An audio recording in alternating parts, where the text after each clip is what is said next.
na verdade, diferenciar o que é criança e o que é adolescente, porque os efeitos da lei, eles são diferentes, né? Por exemplo, a criança, conforme prevê o artigo 2º da Lei 8.069, a criança é aquela que tem até 12 anos incompletos, né? 12 anos incompleto. Agora, o adolescente é aquele que faz o aniversário só para as velhinhas de 12 anos até os 18, né? Então, vejam que existe uma diferença entre a criança e o adolescente. E qual é a diferença prática, no caso aqui, da nossa disciplina, que é a infração criminal? Exatamente porque criança, né, ela pode até cometer o ato infracional, mas ela não sofrerá sanção, porque a criança, ela tem direito à proteção integral, conforme prevê o artigo 101 da Lei 8.069 de 90, né? Então, veja que a criança,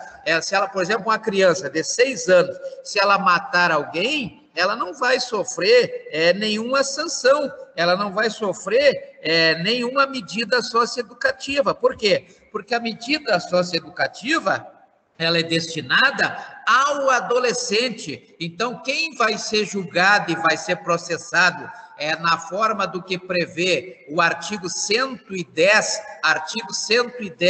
da Lei 8.069, que praticamente reproduz o que prevê a Constituição Federal no artigo 5º, inciso 54, que é o devido processo legal, é o artigo 110. Então, somente o adolescente é que vai passar pelo devido processo legal. A criança não comete. Então, é diferente de alguns países, por exemplo, nos Estados Unidos, né?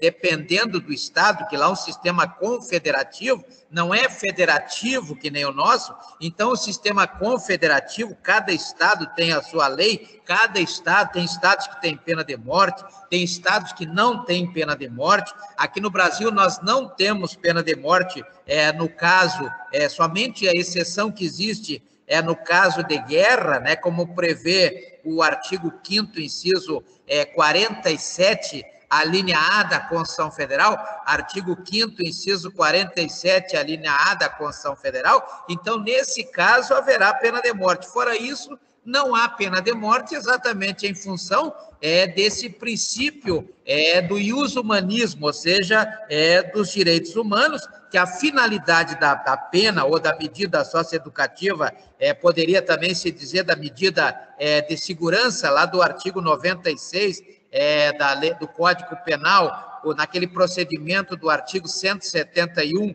da Lei 7.210 de 84, a medida de segurança também tem a mesma finalidade, que é de reeducar, ressocializar e reintegrar. Pois não, doutor?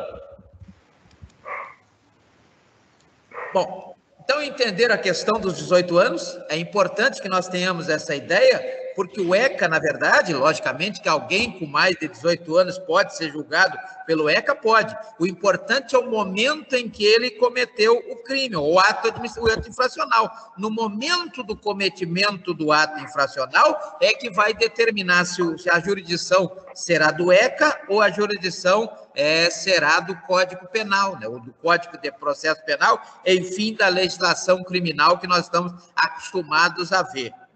Também outra questão é a diferença de criança para adolescente. Criança, ela só tem direito às medidas integrais de proteção integrais, conforme prevê o artigo 101 da Lei 8.069 de 90. Já o adolescente não. O adolescente, ele vai responder o devido processo legal lá do artigo 5º, inciso 54 da Constituição Federal. Ele vai ter direito a se defender conforme prevê o artigo 5º, inciso 55 da Constituição Federal. Ele vai ter direito a ser julgado pelo juiz natural, ou seja, o juizado da criança e do adolescente, como prevê o artigo 145 da Lei 8.069 de 90, né? Então ele vai ter direito a ser julgado antes de sofrer uma sanção, ou que ele tenha contra si uma sanção, e essa sanção, logicamente, determinando aí uma das medidas socioeducativas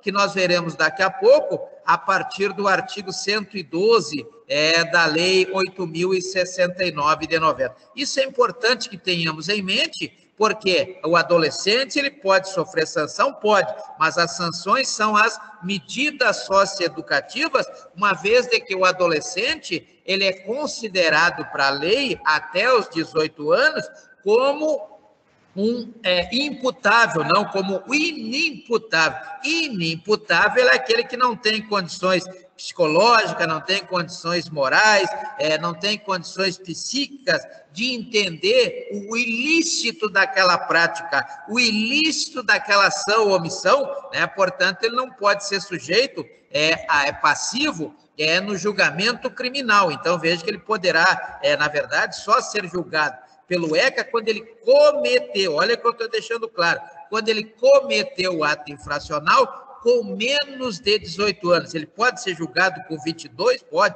Com 23? Pode. Com 24? Pode. Não vai ter efeito nenhum, mas ele poderá ser julgado. Por quê? Porque quando ele cometeu o ato infracional, ele tinha menos de 18 anos. Menos de 18 anos. Então, para fins do artigo 2º, da Lei 8.069 de 90, considera-se criança, na verdade, a pessoa até 12 anos incompletos, né? 12 anos incompletos. Já acima de 12 anos até os 18, aí nós temos o maior de idade, o adolescente. O adolescente, né? E importante o que diz lá no parágrafo único do artigo 2º, da Lei 8.069 de 90, é que naqueles casos previstos na lei, então eu posso citar aqui o próprio artigo 121, parágrafo 5º, né? Posso citar o artigo 142, por exemplo, da própria Lei 8.069, o artigo 142, ele traz aquela situação que até os 16 anos, por tratar-se de, até os 16 anos, por tratar-se de absolutamente incapaz, como prevê o artigo 3º da Lei 10.406 de 2002, ou até os 21 anos, quando ele for aí relativamente incapaz, como prevê o artigo 4º da Lei 10.406 de 2002, aonde ele não será representado, como é o caso do artigo 3º, mas ele será assistido, né? Assistido. Então, vejam que nos casos que expressa em lei, como é o caso do artigo 142, que prevê essa assistência até os 21 anos de idade, logicamente, na esfera administrativa e na esfera civil, isso não tem correspondência na esfera criminal. Aplica-se, nesse caso, excepcionalmente, né, a Lei 8.069 de 90, entre os 18 e também os 21 anos de idade. Então, pode-se aplicar o ECA depois dos 18 e antes dos 21? Pode, né? Mas naquelas situações especiais e previstas em lei. Especiais e previstas em lei. Lá no artigo 3º do ECA, nós temos aí os direitos, né? A criança e o adolescente, eles gozam de todos os direitos fundamentais, por exemplo, direito a professar a religião que eles entenderem melhor, como prevê o artigo 5º, inciso 6º da Constituição Federal, o direito de não sofrer tortura, como prevê o artigo 5º, inciso 3º, nem humilhações, né? Como prevê o artigo 5º, inciso 3º da Constituição Federal, e hoje amparado aí pela Lei 13.010 de 2014, que nós veremos depois, é outra lei importante também, que traz aí o problema que envolve muitas famílias, que é o problema do excessivo castigo aos filhos, por exemplo, né? Isso pode levar à perda do poder familiar,